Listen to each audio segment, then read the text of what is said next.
Knygų pratęsimas internetu.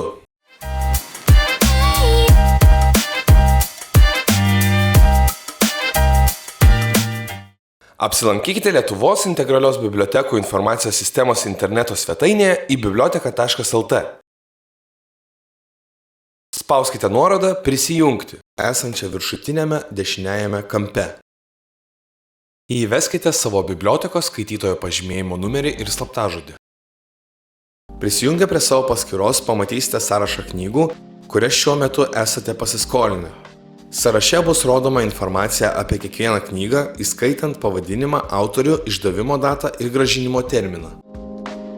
Pažymėkite langelius šalia knygų, kurias norite pratęsti. Galite pasirinkti pratęsti visas paskolintas knygas arba tik kelias iš jų.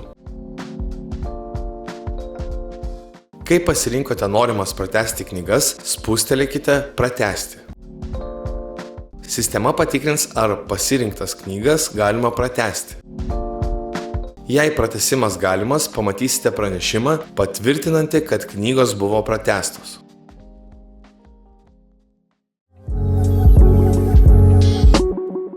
Papildoma informacija.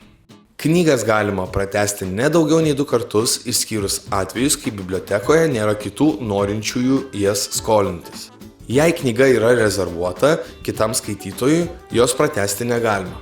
Knygų grąžinimo terminas pratęsiamas 2 savaitėmis. Knygų vėlavimo grąžinti mokesčiai netaikomi pratęstoms knygoms.